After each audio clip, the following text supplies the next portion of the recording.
An NC State economist says there are signs the economic recovery is stalling.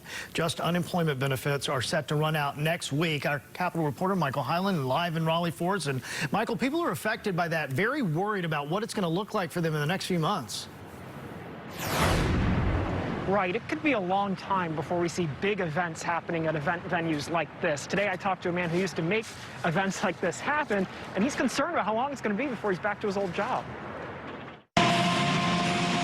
The Panthers playing again has given Chris Keener some work here and there. Before the pandemic, he worked backstage at live events, but has spent much of the year unemployed. It certainly puts you in a bit of a panic at times, and it stresses you out. It gives you anxiety. Some key federal unemployment programs are set to end the day after Christmas. Chris worries whether there is going to be a safety net as COVID-19 cases rise. It's a scary time for sure. I'm really hoping that Congress comes through and can help us out. On Friday, we found out North Carolina's unemployment rate did not change in November, staying at October's rate of 6.2%. I think the recovery is going to stall a little bit.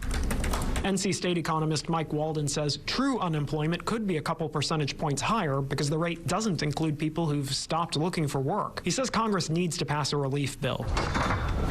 He's still optimistic the economy will improve next year, but says he expects income inequality to widen as people with lower wage jobs have a harder time getting back to work. I think we're going to pause in the recovery at the end of the year, maybe into January, but I think once the vaccine gets going, people's confidence will go up and we'll get the recovery back on track. Chris is concerned about what happens until then. Next year, it's kind of scary, the not knowing what's going to happen.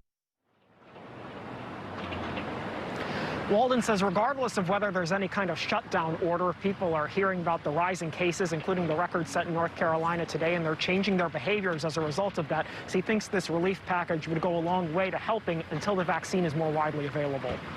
Live in Raleigh, Michael Hyland, CBS 17 News. Michael, thank you. Chapel Hill police are investigating